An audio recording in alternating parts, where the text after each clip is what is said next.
আসসালামু আলাইকুম। পথে প্রান্তরে চ্যানেলে আপনাকে স্বাগত। সরকারি চাকরিজীবীদের জন্য মহা সুখবর।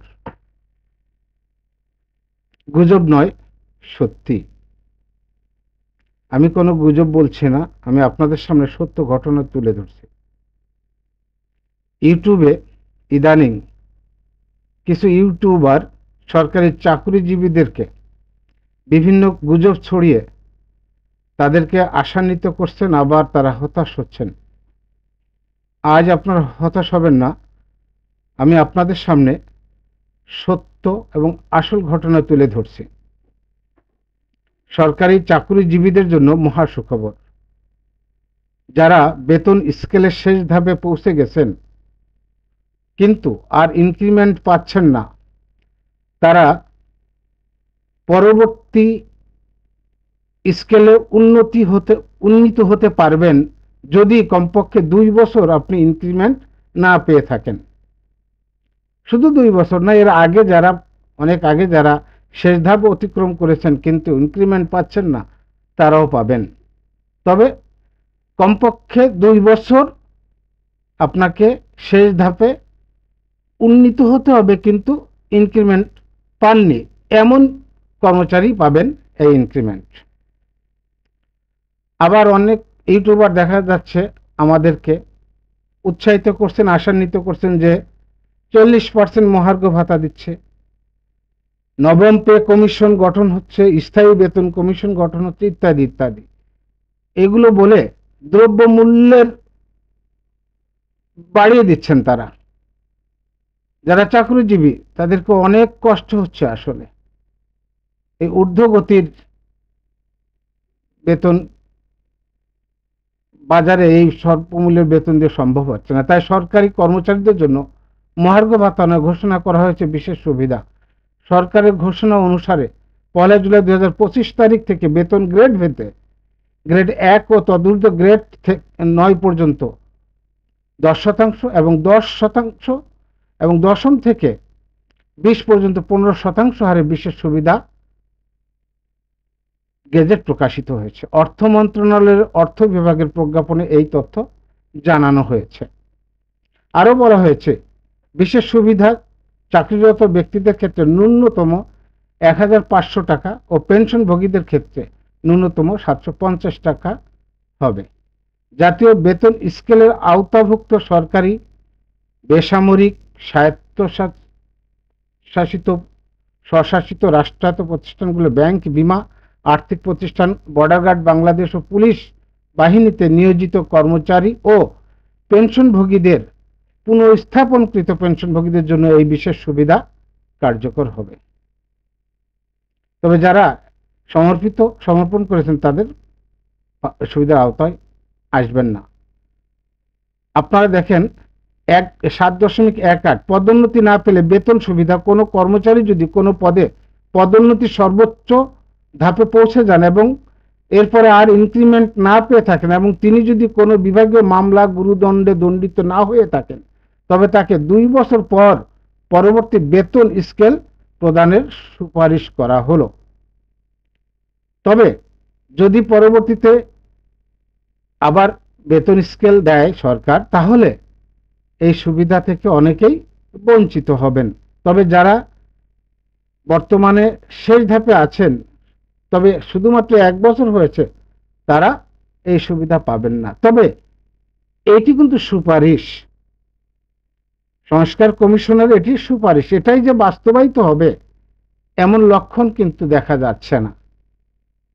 তবে আশা করি সরকারি কর্মকর্তা কর্মচারীদের দীর্ঘদিনের দাবির প্রেক্ষিতে এই সিদ্ধান্তটি বাস্তবায়িত হবে, সেই প্রত্যাশা সরকারি কর্মকর্তা কর্মচারীগণ করে থাকে।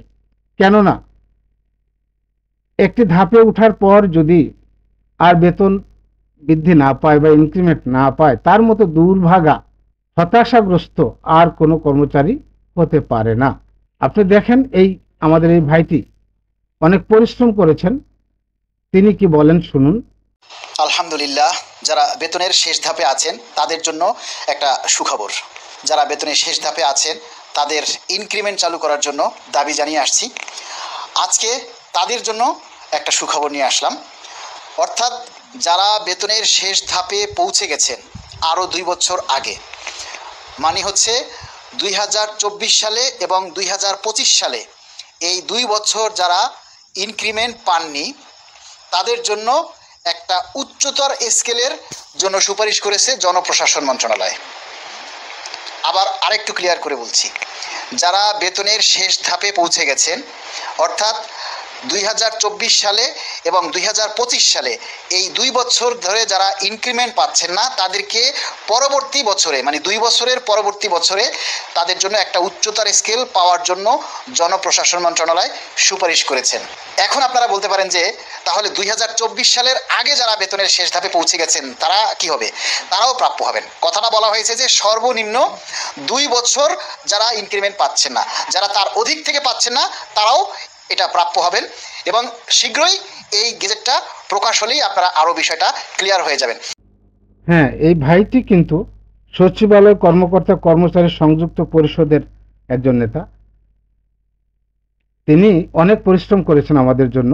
ওনার দাবির প্রেক্ষিতে সরকার আমরা যে যারা বেতনের শেষ ধাপে পৌঁছে গেছেন তাদের জন্য একটি মহা সুখবর।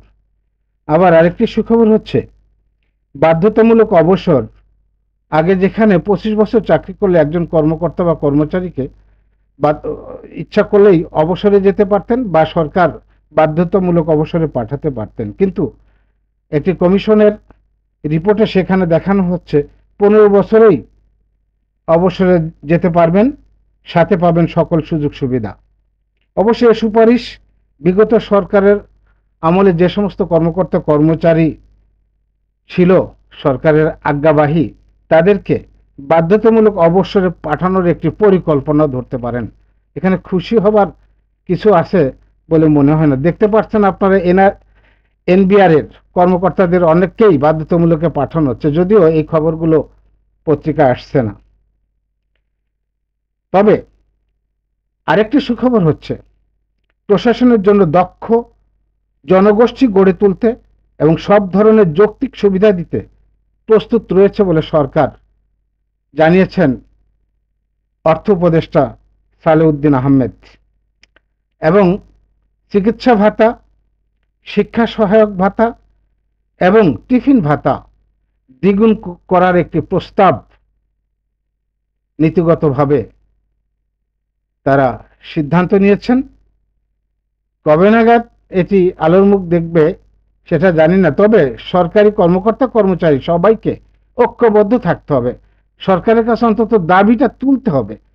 কেননা 1000 টাকা চিকিৎসা ভাতা এটা বর্তমান সময়ের সাথে সামঞ্জস্যহীন, একটি হাস্যকর। একটি ভালো ডাক্তার দেখাতে গেলে 1000 টাকা তাকে ফিস দিতে হয়, ওষুধ বা পরীক্ষা নিরীক্ষা এগুলো অনেক টাকা দরকার। 1000 টাকায় চিকিৎসা সম্ভব না। আবার সন্তানের শিক্ষা সহায়ক ভাতা, এক সন্তানের জন্য 500 টাকা, 2 সন্তানের জন্য 1000 টাকা। আপনি হিসাব করে দেখুন তো, এটা কি হাস্যকর নয়? বই খাতা কলম সবকিছুর দাম যে হারে বৃদ্ধি পেয়েছে, সে 500 টাকায় কি হয়? সেই মান্দাতার আমলের 500 টাকায় সন্তানের শিক্ষা করা সম্ভব না। যারা নিম্ন আয়ের কর্মচারী বা কর্মকর্তা তাদের এই বর্তমান দ্রব্যমূল্যের ঊর্ধ্বগতির বাজারে খুবই কষ্ট করে চলতে হয়। আর এই জন্য অনেক কর্মকর্তা কর্মচারী তারা অন্যদিকে তাদের দৃষ্টিকে নিবদ্ধ করতে বাধ্য হন, কারণ তারা অন্যের কাছে দ্বারস্থ হন। লোভে পড়ে সংসার চালাতে গিয়ে তারা বাধ্য হয়ে ঘুষ দুর্নীতিতে লিপ্ত হয়ে পড়েন। এই জন্য সরকারি কর্মকর্তা কর্মচারী যাতে অনৈতিক কাজে লিপ্ত না হয়, এই জন্য সরকারকে বিভিন্ন ভাতা, চিকিৎসা ভাতা, শিক্ষা সহায়ক ভাতা এবং টিফিন ভাতা সহ আরো ভাতা বাড়িয়ে দেওয়া উচিত।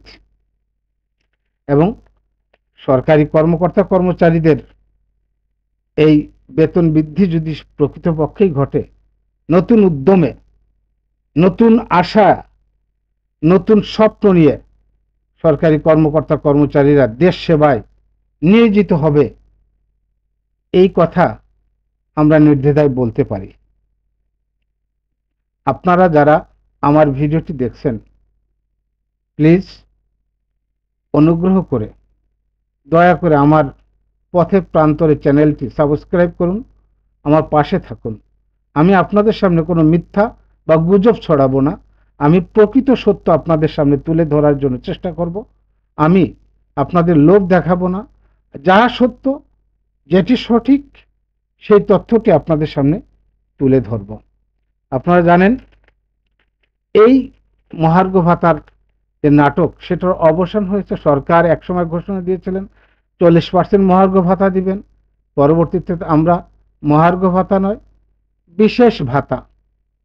তবে হ্যাঁ, সরকারি কর্মকর্তা কর্মচারীদের বিশেষ ভাতা দিয়েছেন 1 থেকে নবম গ্রেড পর্যন্ত 10%। কিন্তু বিগত সরকারের আমলে যে বিশেষ প্রণোদনা 5% ছিল, সেটা কিন্তু বাদ হয়েছে। তাহলে প্রকৃতপক্ষে একজন কর্মকর্তার বেতন বৃদ্ধি পেয়েছে 5%, কিন্তু দ্রব্যমূল্যের দাম আকাশচুম্বী। আপনারা, আমরা যারা সরকারি চাকরিজীবী, তাদেরকে হিমশিম খেতে হচ্ছে। বাসা ভাড়া, একটি সরকারি কর্মচারী কোনো বিভাগীয় শহর বা জেলা শহরে বাসা ভাড়া নিতে গেলে 12 থেকে 15,000 টাকার নিচে বাসা ভাড়া পাওয়া অসম্ভব। তবে ঢাকা শহরে এটা আরো বেশি দাম। আসলে সেদিকেও খেয়াল করতে হবে, তারাও মানুষ, তারা সরকারের সেবা করছেন। আবার আপনারা যারা, আমরা যারা নিম্ন পদের আছি, 20তম গ্রেড বা 19তম গ্রেড বা 17-18তম গ্রেডে আছি, তাদের কি দুর্বিষহ অবস্থা একটু খেয়াল করেছেন? তারা যে স্কেলে বেতন পান, তাদেরকে সর্বনিম্ন 1500 টাকা করা হয়েছে। 8,250 টাকা স্কেলের একজন কর্মচারীর সর্বনিম্ন বেতন বৃদ্ধি পাবে 1500 টাকা। বিগত সরকারের আমলে ছিল সর্বনিম্ন 1000 টাকা 5% প্রণোদনা দিয়ে। আর এখন 15% প্রণোদনা দেওয়ার পরেও তারা পাবেন কত? সর্বোচ্চ 370 থেকে 350 টাকা বেতন বৃদ্ধি পাচ্ছে, 350 থেকে 370 টাকা। এটা আসলে হাস্যকর। কিন্তু বাজার কিন্তু গরম হয়ে উঠেছে, দ্রব্যমূল্যের বাজার অনেক গরম হয়ে উঠেছে। আপনারা যারা আমার চ্যানেলটি দেখছেন, প্লিজ সাবস্ক্রাইব করুন, আমার সাথে থাকুন। আমি আপনাদের সামনে সঠিক তথ্যটি তুলে ধরব। তবে কোনো পে কমিশন গঠিত হচ্ছে না, গঠিত হলে আমি আপনাদেরকে জানাবো। এটা এক ধরনের আশ্বাস দিয়েছেন সচিবালয় কর্মকর্তা কর্মচারী সংযুক্ত পরিষদ ও বিভিন্ন পেশাজীবী পরিষদের আন্দোলনের প্রেক্ষিতে সরকারের একটি আশ্বাস মাত্র। সাথে থাকুন, ভালো থাকুন, সুস্থ থাকুন, দীর্ঘজীবী হন প্রত্যাশা। আসসালামু আলাইকুম।